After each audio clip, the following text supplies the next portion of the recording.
kayak diulangnya. Jadi gak ada memorinya. Bismillahirrahmanirrahim. Assalamualaikum warahmatullahi wabarakatuh.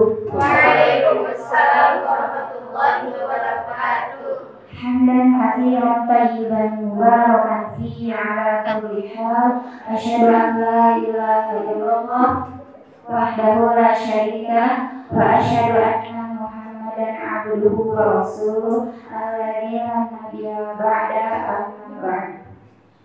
Segala puji bagi Allah yang telah memberikan kepada kita nikmat Islam, iman, ihsan, nikmat sehat dan juga nikmat sifat, sehingga alhamdulillah kita dapat melaksanakan sholat berjamaah di sholat Isya dan juga masih diberikan kesempatan untuk menikmati bacaan Al-Quran dan juga kemuliaan.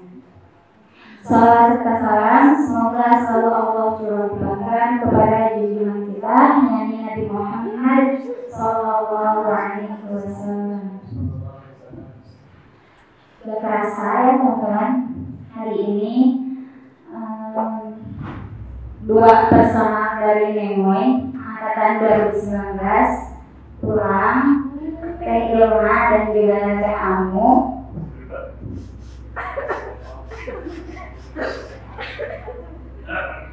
Semoga kita doakan ya, semoga karena Ilma tadi baru pulang dan juga Amu kayaknya masih nunggu di bandara karena katanya besok jadwal buat terbang. Kita doain semoga Allah memberikan kelancaran, Allah memberikan keselamatan sampai tujuan, dan juga semoga Allah selalu memberikan perlindungan ya teman-teman. Ngomongin tentang perlindungan, pasti kita sering banget dengar ungkapan hasbunallah wa ni'mal wakil. Ungkapan itu familiar banget gitu ya. Dan ternyata kalimat ini itu terdapat dalam surat Al-Imran ayat 173. Ada yang tahu? Ya, itu ayat terakhir di bulan A'udzu billahi minasyaitonir rajim. Alladzina qala lahumun nasu innan nasa qad jama'u lakum fakhshawhum fazadahum imanan wa qalu hasbunallahu wa ni'mal wakil. Cukuplah Allah menjadi penolong bagi kami dan Dia sebaik-baik pelindung.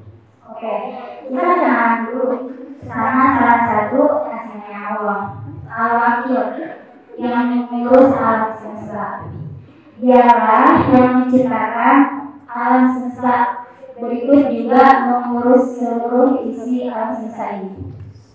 Allah yang memberikan hidayah dan Allah yang paling berhak memberikan hidayah kepada siapapun yang Allah kehendaki.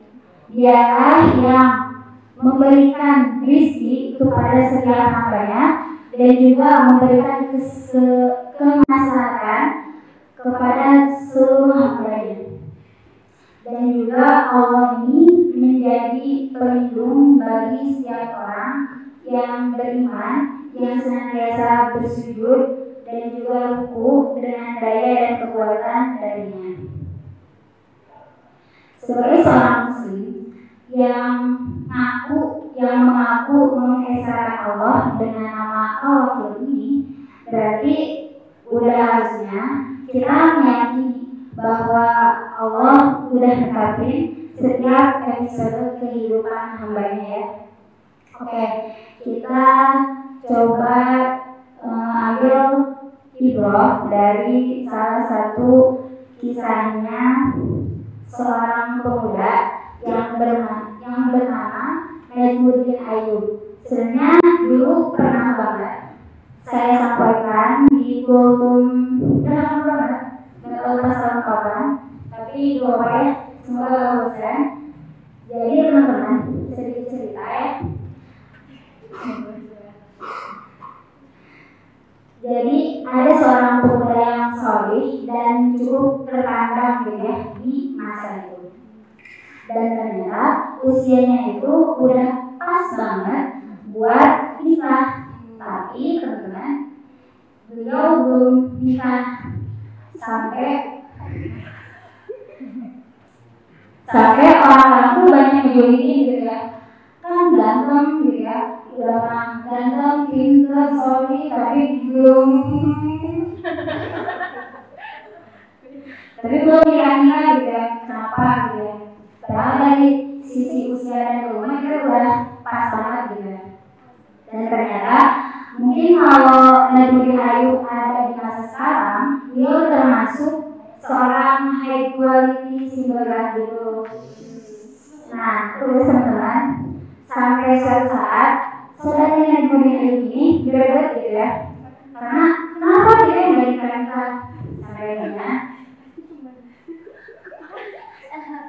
sampai akhirnya ngasih solusi gitu ya, menawarkan anak menteri seorang putri yang cantik dan solehah. Tapi teman-teman, ternyata Najmuddin Ayub menolak tawaran perjalanan itu. Dan apa coba yang dibilang sama Najmuddin Ayub? Dia bilang, aku gak cocok sama tipe perempuan yang seperti itu. Terus saya penasaran dong ya, terus emang tipe perempuan yang kamu mau yang kayak gimana gitu ya?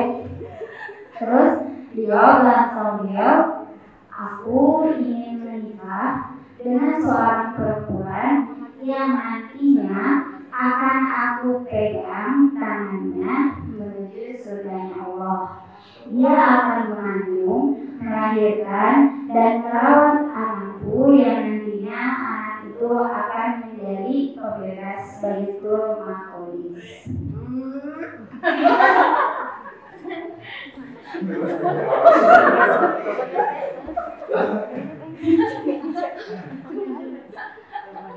Nah, terus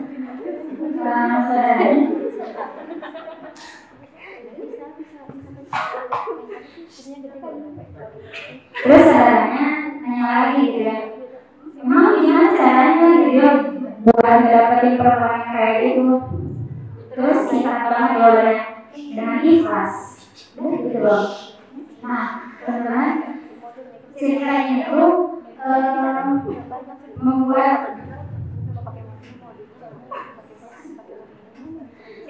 itu mengajarkan kita konsep cinta dalam ikhlas gitu ya. Karena memang dengan keikhlasan gitu, skenario Allah itu pasti akan berjalan sesuai dengan takdirnya gitu ya. Sampai suatu saat gitu ya teman-teman, Najmuddin Ayub ini pergi ke masjid atau majelis gitu ya, lalu berbincang-bincang sama seorang syekh. Nah, ketika itu tiba-tiba ada akhwat yang datang. Nah, lantas Najmuddin Ayub langsung pindah dong jauh gitu ya. Nah, tapi terdengar apa yang dibicarain sama syekh sama si akhwat ini gitu ya. Terus nanya syekhnya, duhai akhwat gitu ya, kenapa? Duhai ukti, kenapa engkau menolak pinangan laki-laki soleh tersebut? Kata syekhnya. Terus akhwat itu menjawab gitu ya, saya nggak cocok dengan laki-laki itu. Terus ditanya, terus laki-laki yang kayak gimana yang cocok sama kamu? Terus akhwat ini jelasin ke syekhnya bahwa dia itu ingin seorang laki-laki yang di akhirat nanti akan memegang tangannya menuju surganya Allah. Gitu ya, pas dengar itu Najmuddin Ayub kayaknya ini orangnya. Nah, lebih kaget lagi karena ternyata belum selesai. Ternyata dia inilah alasannya. Awal itu dia dan saya juga ingin mengandung dan melahirkan anak yang dari pernikahan dengan laki-laki yang berat tangan dan surga itu, yang dimana anak mereka akan menjadi pembebas Baitul Maqdis. Nah, dari situ masya Allah banget gitu ya, kayak kesambar petir kebahagiaan gitu ya, karena menemukan seseorang yang sejalur, sevisi gitu ya. Nah, dan kayak gitu Najmuddin Ayyub pun ketika awal itu pergi, Najmuddin Ayyub pun mendapati Syekh tadi gitu ya. Terus bilang ke Syekhnya kalau dia siap buat menikahi perempuan itu. Kenapa? Karena dia mempunyai visi pernikahan yang sama. Nah, itu ya skema Allah yang terbaik gitu ya untuk Najmuddin Ayyub ketika mempersiapkan diri dan memantaskan diri dalam menyebut jodoh impian gitu ya. Nah, Najmuddin Ayyub ini menikah dengan perempuan itu dan mereka membina rumah tangga dengan 4S. Ada yang masih ingat? Sevisi, sevisi, sepedu, sepondok.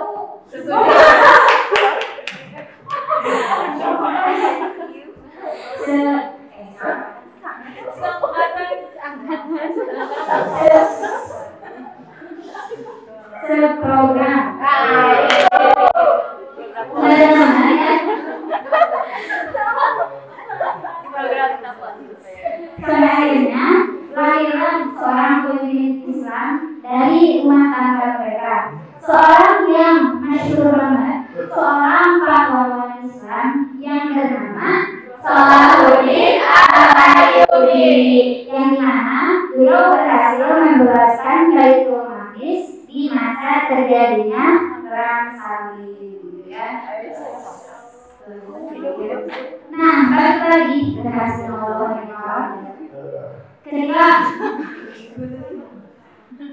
Ketika orang-orang beriman yakin bahwa tidak ada daya dan upaya tanpa pertolongan Allah, maka mereka pasti akan menyerahkan segala urusan kepada Allah gitu ya, dan memohon pertolongan ya pasti hanya kepada Allah gitu ya. Nah, sedikit closing cerita dikit ya. Jadi teman-teman, dulu tuh saya tuh belum bisa mengendarai motor gitu ya. Nah, sampai akhirnya karena dulu gak bisa, karena bukan gak mau belajar, tapi gara-gara di rumah itu gak ada motor metik. Jadi di rumah tuh adanya motor EX gitu, yang kayak Isuan yang kayak gitu. Nah, gak mau ya, kayak sama-sama gitu ya. Jadi gak mau, mending nanti aja. Nah, suatu hari disuruh sama teman sekolah gitu, itu pas kelas 9, disuruh buat bawa sendiri dari teman-teman, terus harus ngelewatin bundaran, harus ngelewatin pasar, itu jauh banget gitu ya, tapi alhamdulillah gitu ya, selamat. Cerita kedua, nah pas kedua kalinya kan kayak ngerasa udah bisa gitu. Soalnya nyobain lagi gitu ya, waktu pergi itu nggak sama saya gitu ya, tapi pulangnya dengan bedanya udah sama saya aja gitu ya, pulangnya ke sekolah. Nah, jadi jalan ke sekolah itu ada trek di mana jalannya tuh kayak nurun tapi sambil belok gitu, kayak nurut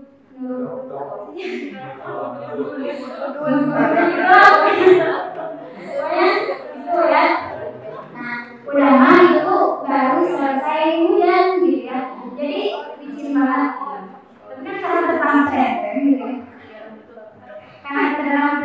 gitu ya, akhirnya yaudah dia saja pas gitu ya, ke kiri gitu ya, jatuh sama kayak ayam, tapi kayak kesombongan.